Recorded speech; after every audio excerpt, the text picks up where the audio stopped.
Hey guys, it's your boy C-Dog11 Gaming, and today's video is going to be on another movie review, and this movie is going to be on Nightmare on Elm Street 2, Freddy's Revenge.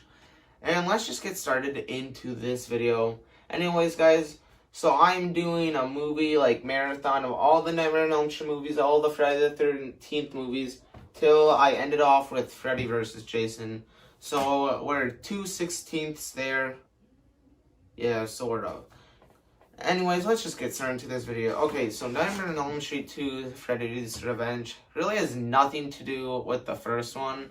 I mean, it has Freddy in it. But, what did I think about this movie? Let me tell you what it was about, obviously.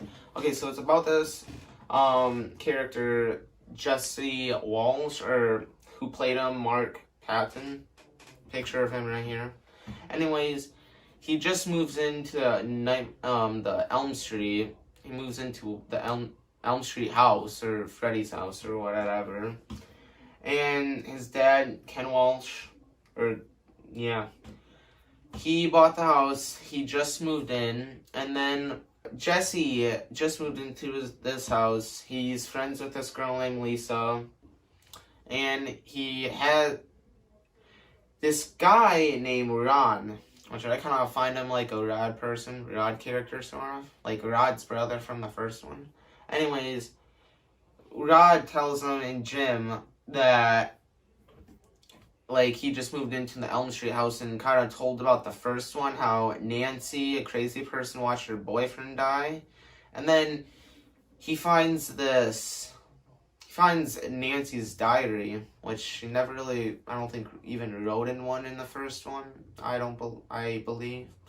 But he finds this diary, and then he kind of finds out he's with his friend Lisa, and he slowly kind of finds out who he is, because he was reading the diary, and it's like, Nancy, my boyfriend Glenn,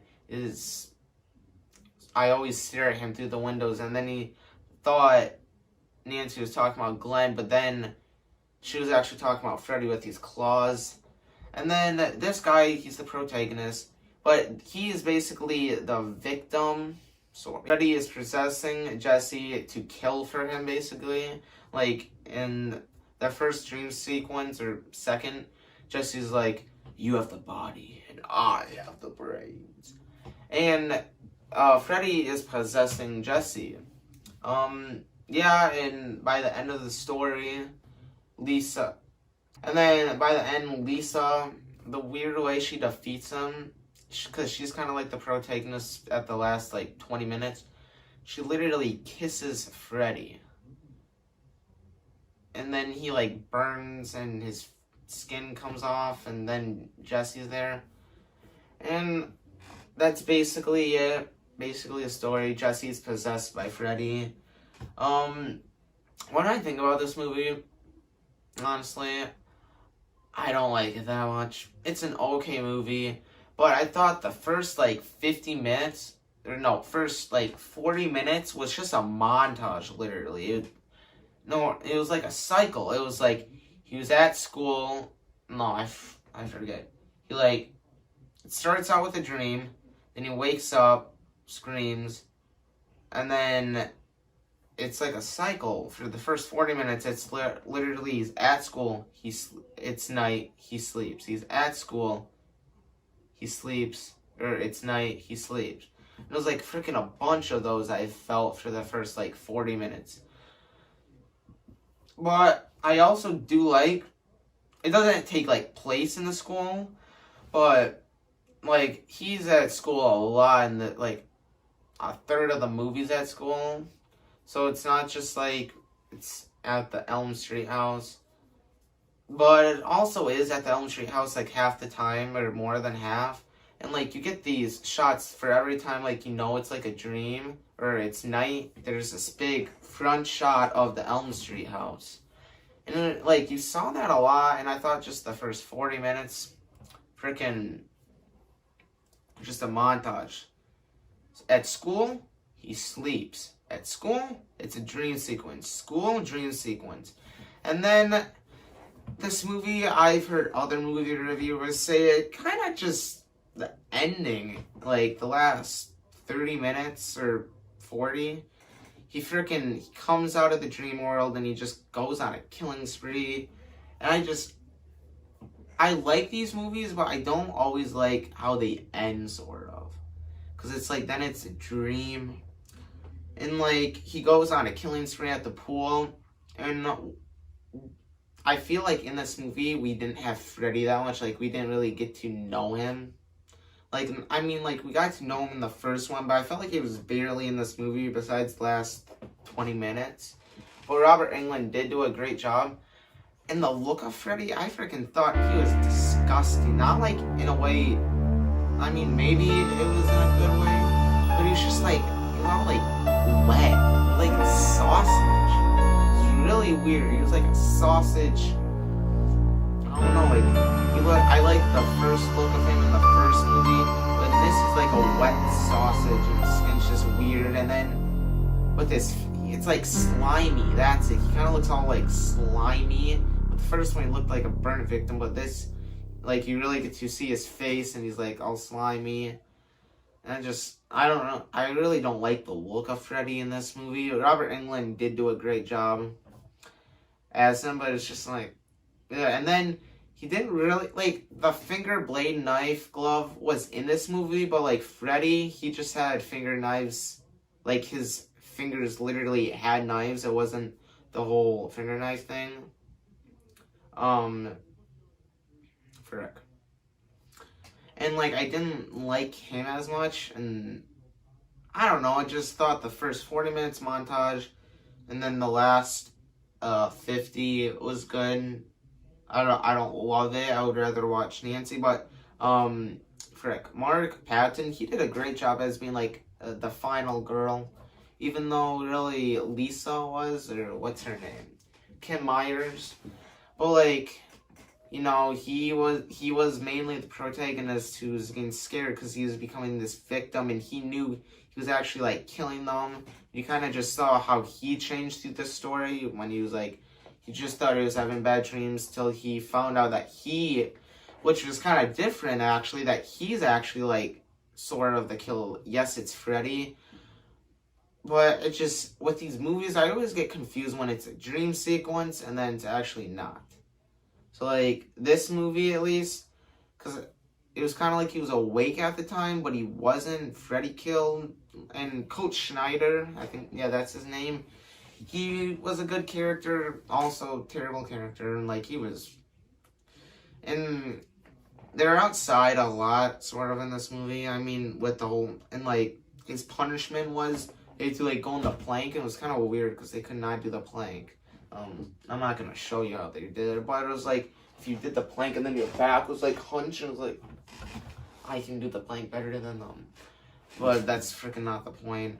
But overall, this movie was okay. It's obviously not as good as the first one, but I didn't like the look of Freddy. The first 40 minutes, I felt like, was just a montage. I don't know if that's the right word, but sequence, it was the same thing at school. Like, with the first one, it's like they're at school, and then it became a dream, and then you go through Nancy's story, but it's not like the same thing. It's not like she was at school probably once in the first 30 minutes. And then she's in her house, goes to Rod's funeral, and goes to that sleeping place. I felt like it was just the same thing, and I did kind of like Ron. He was a good character in this movie. And honestly, this movie, okay, I'm gonna stop kind of doing number scores. Would I recommend it? Absolutely. But, like, honestly, I would recommend you watch it, but you don't have to. You can skip it. Because honestly, I know these movies sort of. I haven't watched all of them. But I've watched most of them, and really, you don't need to watch this movie for all the others to come. No. Okay. Yeah, but you don't, like, need to watch this movie to understand, like, 3, 4, 5. I don't want to talk about 6 because I've watched movie reviews. I've never watched 6. I've watched bits. But this movie, it's an okay movie. I would recommend you go watch it, but you can skip it, I guess.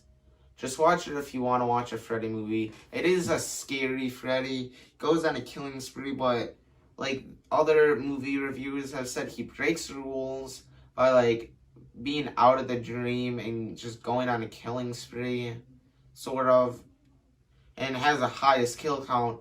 And another thing is, there's not that much kill. No, I mean there's not like memorable kills with the first one. I know I'm comparing this a lot to the first one, but it's the only one that like I remember. Like there's Glenn's death, and then there's Tina's death. Rod's death is okay, but you get all these memorable, like at least 2 kills with Tina's death. Like he slices her and then she's like floating, and then Rod's death just goes under the bed and then sinks up. There's no memorable kills really. Coach Schneider, that was a weird sequence when he's like tied up in the showers and then he gets like whooped and then Freddy just slashes him. This movie, it is really weird. Dream sequences are kind of weird, but it's also like he's in the house at the time. Like when it was like so hot, I guess like everything kind of became like melted and rubbery, like a vine disc. I think that's what it's called. I am not sure, but I'll just end it off here. Would I recommend this movie? Yes, but you don't need to watch it.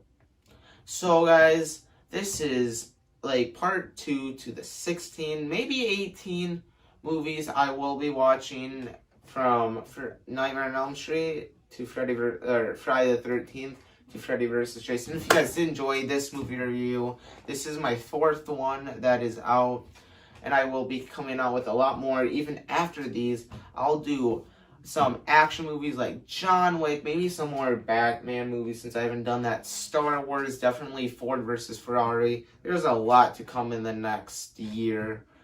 And my next video that should be coming up, it will be coming out on Friday, and that is Nightmare on Elm Street, Dream Warriors, and Nightmare on Elm Street 3, Dream Warriors. That will be out this Friday. So I hope you guys did enjoy this video. Make sure you see anything in the comments down below. Make sure you smash that like button. And if you guys are new, subscribe to this channel and turn on those post notifications. And guys, please stay cool.